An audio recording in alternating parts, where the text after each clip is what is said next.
But yeah, so with the Outer Wilds, what did we obviously you finished it. I've mostly finished it. How do you feel on the other end of it? I feel like possibly top 20 games of all time for me. But yeah, I literally, it was so immersive, and the rules were very consistent. You never get any power-ups. It just felt like you were in that world. Yeah. And that world respected you sort of back, even though it was constantly trying to murder you. Right, yeah. But it was really cool. Like, you feel like an archaeologist really, truly exploring all this stuff, actually figuring out puzzles and how... you can't quite figure something out, so you kind of look around and see what texts you can find, and that gives you an idea in the back of your head that maybe if I go back to this other planet, I can try it, and then it works, and then you're going to explore a new area, and maybe you find a piece of text that sends you back to this planet, and that was so cool. Like, when I found out how to get to the bottom of, is it Titan? Or whatever the big one is. I know what you're talking about. Yeah, I forget with the storms, right? Yeah, like when I never figured out how to get there. That would have been dope.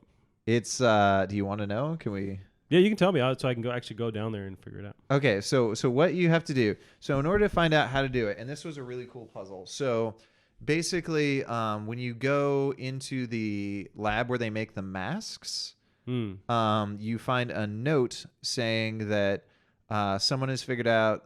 No. You find it out. So you find out there is a way to get to the bottom by being in the lab that constructs the probe cannon. Oh, and okay. they say, because how they built the probe cannon on that planet because it was in the water, so they could build this thing all floating, and then they'd throw it up into one of those vortexes, and it'd shoot it up into the sky, and then they assembled the remaining bits in space, which is fucking genius. Yeah. But one time they put one in there, which is the module that tracks the node. Okay. And it shot to the bottom of the ocean. So what you do is you find out that you need to go to the South Pole Research Facility on Hollow something or other. Yeah. Which you have to go through the planet to get to. It's actually pretty difficult to get to. And they conducted a research, and they found out that one of the twisters on that planet spins backwards. Oh. And if you go into that twister, it shoots you straight And so it's down. always there. And so you could happen to maybe accidentally go through it, but it's always spinning backwards. Yeah, you could totally accidentally. That's dope. But then I couldn't figure it. Once you get down there, there's like an electro core that you can't go through. Okay. And there's these big jellyfish thing. And so to find that, you have to figure out how to go through that. I found out that the only person to ever get to the core was the astronaut inside of the planet with all the vines and stuff. Oh, okay. And so when you can find him in there, he shows you his hint, which is that these jellyfish that are super electrical and you can't touch, you find out that you can actually swim up through the bottom of them into their dome, and then they'll go down through it, and it's terrifying to do. But that was one of the really cool terrifying moments in that game. Like, I feel like the terrifying moments were my favorite. Like, did you get to the sun station? Another thing I didn't figure out how to do was to get on that station. I kept trying to get to it, but it seemed hard to actually do without burning up in the sun. But right. So the way there's a teleporter that gets you there. Okay. But you have to. It's on Ash Twin, so you have to immediately head towards there. And as the pillar is being uncovered, you have to speed run through it. Okay. Because you have to use the sand to get through tricky bits. Gotcha. And that teleports you there. And so you get up on one side, and you have the bridges out from one side of the sun station to the other. Yeah. So you have to float between the two, and you're really not even sure if that's going to work. That's awesome. And you're so close. And to the sun lava. is right. It's there. right there. That's it's awesome. right fucking there. It is so terrifying, and just seeing like the skeleton of this alien just sitting there, staring at the sun.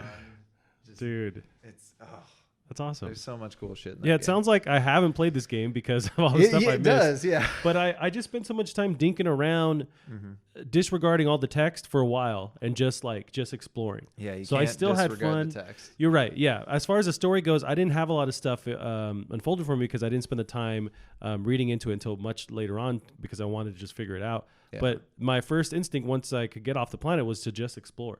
And I had a lot of fun doing that. I did really dig just how they let you go anywhere and you get to try stuff and figure stuff out. So I guess I took a different route where I just kind of wanted to experience what was there. but I missed a lot of these key components to it. But I still had fun doing that. There was maybe one of the coolest games I played where they just let you kind of explore, not a sandbox, but explore this world and in whatever way you want to. Yeah. But it's super dangerous and it's terrifying, as space should be. Like, this is one thing that really just puts space in perspective, where it's like, space is terrifying. Yeah. You don't belong out there. And it's so open world, it's open worlds. Yeah. Which is crazy. One cool thing, I don't know if you picked up on, and I had this theory going in or partway through, and I feel like it was pretty confirmed at the end, is so you notice there are those discs, and if you put them in one thing, it'll put text on the wall, but if you put it in another thing, it like you see illusions around you. I couldn't figure out, but you almost like you're seeing through to something or some kind of dimension. Yeah. So wherever you are, wherever you're seeing when you're in one of those, is another location in the world, right? Okay. And at that location is another one of those stone things, and that stone thing will have the same text as the previous place. And when you put it into the little it's like a whole thingy that makes you see stuff, it's the previous place you were at. So my theory, so they communicate by writing on the walls, and I think by using that little thingy, they were either able to pass messages back and forth between each other or just hand each other these stones. Oh. So that was like their version of a telephone or something, which was, I don't know. There's so much cool stuff to just infer about how that universe works. Right. So, which I do like that not, I mean, they do kind of explain basically everything, but how they leave you to try and figure out what was actually going on as far as like the tech and stuff, kind of how they figure stuff out. But right. One thing I think is interesting that they never answer is, so on the way in, when the alien ship that you're exploring, it got captured by that planet, right? Okay, yeah. And the other ships didn't. There were other clans that didn't get captured. So did they make it to the eye of the universe? And if so, what happened? I don't know. And we have no idea. And that's probably like the only question that really goes unanswered throughout that whole game. What happened to those other people? Did they go in like we did? I didn't have any other questions playing that game. Yeah. But it was cool. Yeah, I really dug it. I wish for me the ending. I can't say that I wish the ending made more sense because I didn't spend enough time finding those answers and just naturally. But I did skip ahead and watch the ending, and it didn't make any sense for me or just like give me the right payoff. But that also doesn't matter because I had so much fun exploring the world. Like I had Megan next to me. I was super sick and I was playing the game. And the first time I find that planet with the tornadoes where you actually go to like land in it, and it's just hell as a planet with these tornadoes. It was awesome, and it made me like audibly like go, what the fuck is going on? Right. Or finding the anglerfish in that dark crumble thing. They were terrifying. Right. Stuff like that, or just like, flying too close to the sun, or cool like moments of awe seeing the supernova happen for the first time. Right. Like actually being far enough to actually see it come by, it was really cool. If I could choose to go that way naturally in life, I want to go with the supernova just blowing me up. Exactly. And I love space. I'm a super big nerd for space, so I like to. This game really visualize a lot of stuff that doesn't get visualized, like the black hole thing. Going through a black hole, seeing the distortion of everything around you, going out of a white hole. Yeah, it's awesome. That was a cool rule that they set up, and I think that's one of this game's real big strengths is it sets up really unique rules with the physics system. Like you can't look at a rock, or if you look away from the rock, it'll come back. But did you find the rock where if you're in a dark cave, it's one of those rocks that'll teleport if you're not looking? So if you stand on top of it, it's a completely dark room. If you turn off your flashlight and you turn it back on, you're somewhere else. Really? You can teleport with it. I see. And that was such interesting. That was such a unique mechanic, and that comes into later once you're on the quantum moon. What kind of math is involved with this game? Some of it would be stupid hard. Right. That quantum or like the looking away and looking back thing wouldn't be that hard because that's just a frustum check. I was gonna say it was probably a frustum check. But some of the other things I remember thinking would be really difficult. The planet that crumbles.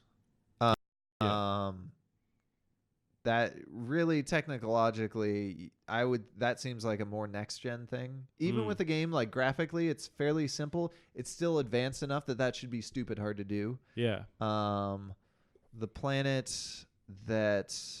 Well, there's a sand or the apex twin, whatever those two that are tidally locked. Right. It's removing material from the planet, and it's in a predetermined route, but it's still opening a level basically every time it does that. Right. I just like that as a concept. Yeah. Design wise, I think that this game was so impressive. Mm-hmm. All the intricate designs behind all that stuff. So it's crazy. Or on that planet, it's fun when you find shortcuts, because like going into the city on Ember Twin.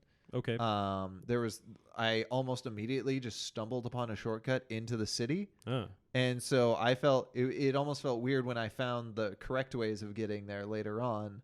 I don't know, it was neat. Yeah, but because you can approach it from any angle, you happen to find that or another route through. Mm-hmm. It's really dope. Yeah, I mean, even though I maybe had not negative, but like the ending didn't do it for me, I still had fun along the entire way. Yeah. And I just liked being able to dink around in space. I mean, that's pretty awesome. Could they do any kind of, I mean, I wonder if there was any kind of multiplayer aspect they could add, or would that like break the game? Would it make it just fundamentally harder to run by having you process all, like two different characters in this world? You couldn't do it split screen. That'd be too much to render. Sure. Yeah. But, I think if they were going to do a 2-player, I think they'd want to design a whole new world. Gotcha. But yeah, no, that was a hell of a ride. So maybe I think top 20. I don't know what I got to knock out to put it in there, but right. It sort of got that Breath of the Wild effect with me now, where the further I am removed from it, the more I like it. Gotcha. Yeah, because you have time to think about everything, and yeah. But it was good. That's cool. It was genuinely cool having wild, crazy theories be correct. So that felt good. Gotcha. Yeah, I'm pretty positive about it. So let's see. I think that kind of encompasses some of the spoiler stuff with Outer Wilds. Spoilers done. Spoilers have commenced.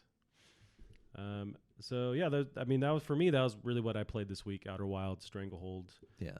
Did you notice with Outer Wilds how the other astronauts, their ships all look slightly different? Do they? No, I noticed that. So some had like the dome on top, some had like more engines, some had like just stuff rearranged differently, and I thought that was such a unique thing because your space program is just ever evolving. Gotcha. So. That's showing that they've tinkered around and reiterated. Yeah. There's a lot of depth to it. It's pretty nuts. Yeah.